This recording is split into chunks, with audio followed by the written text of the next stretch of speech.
सभी का मेरे चैनल फिजिक्स जंक्शन अभी में स्वागत है। बच्चों, आज हम आपको अवतल दर्पण के द्वारा किसी वस्तु के जो प्रतिबिंब बनते हैं उनके किरण आरेखों की चर्चा करने वाले हैं। देखिए, अगर हम बात करें बच्चों, यहाँ पर हम डिस्कशन करने वाले हैं कि किस स्थिति में ये आपको वास्तविक प्रतिबिंब देगा और कौन सी स्थिति में आपको आभासी प्रतिबिंब देगा। अगर हम बच्चों देखें, यहाँ पर 6 स्थितियां हैं बच्चों। एक पहली स्थिति, दूसरी, तीसरी स्थिति और चौथी और पांचवी और छठी। यहाँ पे 6 स्थितियों में वस्तु को रखा जाता है और बच्चों यहाँ पर हमको वस्तुओं के प्रतिबिंब प्राप्त होते हैं। जैसे अगर हम बात करें, ये हमारा बेटा अवतल दर्पण है। इस अवतल दर्पण का फिगर हमने बच्चों बनाया है, फिगर को देखिएगा बच्चों। और यहाँ पर ये हमारा क्या है बच्चों, मुख्य अक्ष है और ये ध्रुव है, यह मुख्य फोकस है और ये वक्रता केंद्र है। तो सबसे पहली वस्तु क्या होगी, जब वस्तु अनंत पर हो। जब वस्तु कहाँ हो बच्चों, अनंत पर हो। अब अनंत पर होगी अगर तो वस्तु को हमने बहुत दूर रखा है। यहाँ पर अनंत का मतलब है बहुत दूर से किरणें आ रही हैं, तो ये किरण को हम ऊपर से ले जाते हैं मुख्य अक्ष के समांतर। तो जब कोई भी किरण मुख्य अक्ष के समांतर जाती है तो दर्पण से परावर्तन के पश्चात, अवतल दर्पण से परावर्तन के पश्चात मुख्य फोकस से गुजरेगी ऐसे। और इसी तरह से दूसरी किरण को हम नीचे से ले जाएंगे, ये भी मुख्य अक्ष के समांतर है।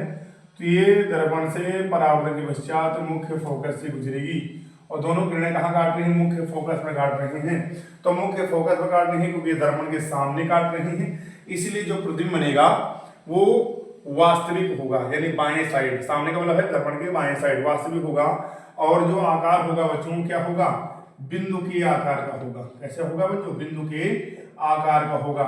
दर्पण के सामने जो भी प्रतिबिंब बनते हैं वो क्या होते हैं, वास्तविक होते हैं। और जो प्रतिबिंब वास्तविक होते हैं वो बच्चों क्या होते हैं, उल्टे होते हैं। कैसे होते हैं बच्चों, उल्टे होते हैं।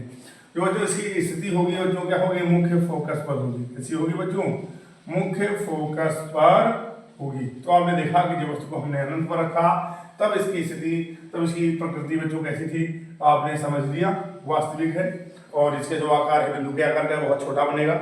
और जो इसकी स्थिति होगी वो बच्चों मुख्य फोकस पर प्राप्त होगी। बच्चों, हम आगे अपनी वीडियो को प्रोसीड करते हैं। अब बच्चों दूसरी स्थिति क्या है, जब वस्तु अनंत व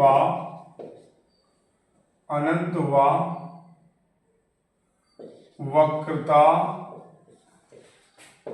केंद्र के मध्य हो। यानी वक्रता केंद्र और मध्य के, अनंत और वक्रता केंद्र के बीच रख देते हैं। तो इस तरह से हमने क्या किया, इसके लिए हमने दर्पण का चित्र बनाया है बच्चों। और ये हमारा ध्रुव है, ये हमारा ध्रुव है बच्चों। और ये मुख्य अक्ष है, मुख्य अक्ष है, तो ये मुख्य फोकस होगा, ये वक्रता केंद्र होगा। वस्तु को हमने वक्रता केंद्र और अनंत के मध्य रखा है। एक किरण जाएगी समांतर और वो परावर्तन के पश्चात मुख्य फोकस से गुजरेगी, है ना बच्चों। और एक किरण जाएगी मुख्य फोकस से और वो हो जाएगी समांतर, उसका उल्टा हो जाता है। दोनों किरणें कहाँ काट रही हैं, मुख्य फोकस और वक्रता केंद्र के मध्य। तो जब वस्तु बच्चों अनंत और वक्रता केंद्र के मध्य रखी होगी तो उसका जो प्रतिबिंब बनेगा वो कहाँ बनेगा, वक्रता केंद्र और मुख्य फोकस के मध्य बनेगा। जो बच्चों इसका आकार होगा क्या होगा, वस्तु से छोटा होगा। जो प्रतिबिंब का आकार होगा बच्चों क्या होगा, वस्तु से छोटा होगा। क्योंकि इससे बच्चों कोई ना कोई क्वेश्चन बोर्ड एग्जाम में फंस ही जाता है, तो ये हमारे लिए बहुत ही इंपॉर्टेंट है। और जो इसकी प्रकृति होगी वो क्या होगी बच्चों, वास्तविक होगी। अब आप लोग समझ रहे हैं, जो वास्तविक है तो ये उल्टा होगा। इसकी जो स्थिति होगी वो सी और एफ के बीच कहीं पर भी मिल सकती है, यानी वक्रता केंद्र और मुख्य फोकस के बीच इसकी स्थिति होगी। अब बच्चों हम वस्तु की स्थिति को बच्चों बदल रहे हैं। अब तीसरी स्थिति क्या है, तीसरी स्थिति में क्या करेंगे हम, जब वस्तु वक्रता केंद्र पर हो। जब वस्तु वक्रता केंद्र पर हो। जब वस्तु कहाँ होगी बच्चा, वक्रता केंद्र पर होगी। जो ये आपको ध्यान रखना है, जब वस्तु वक्रता केंद्र पर होगी तो उसका आकार जो होगा वस्तु के बराबर ही होगा। प्रतिबिंब का आकार बच्चों वस्तु के बराबर होगा। और जिस स्थिति में वस्तु रखी है उसी स्थिति पर हमारा प्रतिबिंब प्राप्त होगा। इस तरह से हमने वस्तु को रखा है। एक किरण जाएगी मुख्य अक्ष के समांतर, एक जाएगी मुख्य फोकस से और एक कुछ ऐसे जाएगी ध्रुव से।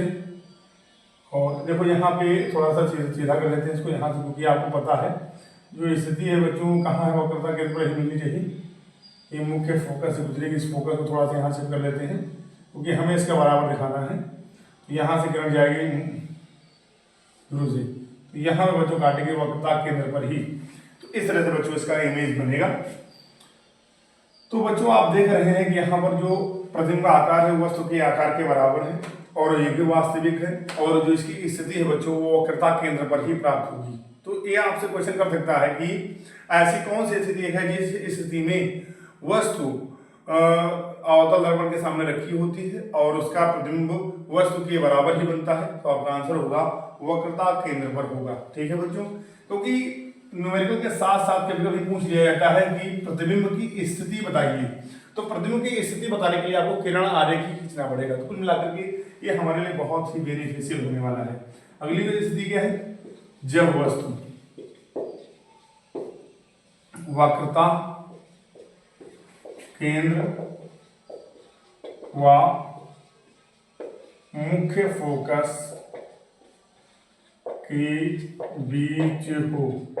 जब वस्तु वक्रता केंद्र व मुख्य फोकस के बीच होगी उसके लिए बच्चों क्या करेंगे, हमने अवतल दर्पण बच्चों बनाया है और उसके लिए हम क्या करेंगे, एक मुख्य अक्ष खींचेंगे। यहाँ पे हमारा ध्रुव होगा, ये बच्चों मुख्य फोकस होगा, ये वक्रता केंद्र होगा, इसके बीच हमने वस्तु को रख दिया है और एक किरण जाएगी मुख्य अक्ष के समांतर, परत मुख्य फोकस से जाएगी और एक जाएगी ध्रुव से या मुख्य फोकस से कहीं से भी ले जा सकते हैं। और ये दोनों किरण जो काटेंगे वो कहाँ काटेंगे, वक्रता केंद्र और अनंत के मध्य काटेंगे। तो दोनों का जो इमेज बनेगा, वस्तु का इमेज जो बनेगा वो कहाँ बनेगा, वक्रता केंद्र और अनंत के मध्य बनेगा। ये भी बेटा क्या है, दर्पण के सामने ही बन रहा है, तो ये वास्तविक होगा। इसकी जो स्थिति होगी वो अनंत व वक्रता केंद्र के मध्य होगी, है ना बच्चों, और उल्टा होगा, ये वास्तविक होगा और वस्तु से बड़ा होगा। इसका जो आकार होगा बड़ा होगा, वस्तु से बच्चों क्या होगा, बड़ा होगा, मैग्नीफाई इमेज मिलेगा। अब बच्चों अगली स्थिति क्या करेंगे हम, जब हम वस्तु को कहाँ रखते हैं बच्चों, जब वस्तु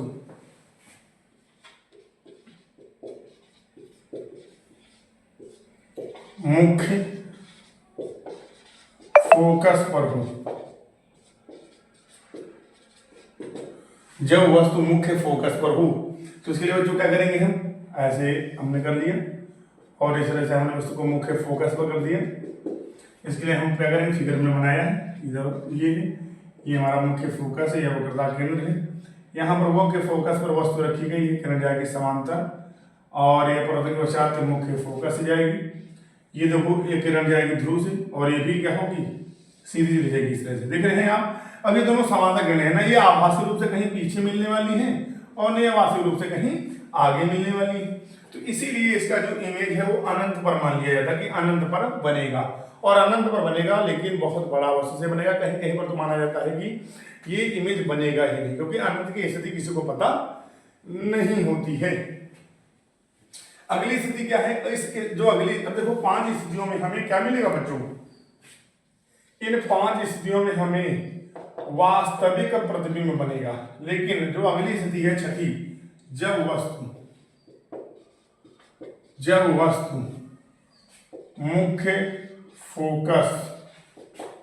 मुख्य फोकस व ध्रुव के मध्य हो,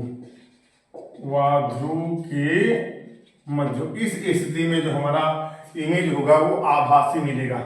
यहाँ पर जो क्या करेंगे, हमारा अवतल दर्पण है और यहाँ से ये हमारा मुख्य अक्ष जाएगा, ये इस तरह से F, ये हो जाएगा C।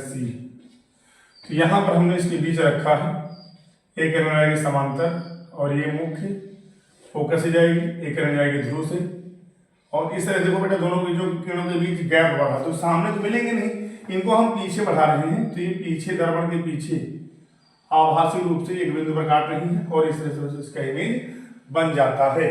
तो ये आभासी रूप से जो इमेज बन रहा है वो दर्पण के पीछे बन रहा है। ठीक है बच्चों, तो ये जो है वस्तु से बड़ा है और आभासी यानी सीधा है।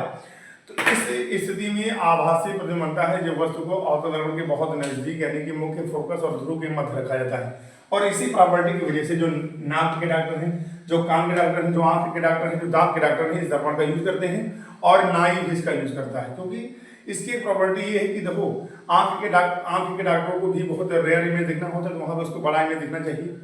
कान के डॉक्टर को भी बड़ा में देखना चाहिए, दांत को भी देखना चाहिए, और कान नाक का भी प्रॉब्लम है तो उसको देखना होता है। तो इसके लिए सुगमता से इमेज बना देता है और ये हमारे लिए लाभदायक रहता है। इस तरह से बच्चों उम्मीद करते हैं सभी को ये 6 और ये डायग्राम समझ में आए होंगे। सब लोग देखिएगा वीडियो और शेयर करिएगा। उम्मीद है आपको इससे आपकी बोर्ड एग्जाम में बहुत ज़्यादा हेल्प मिलने वाली है।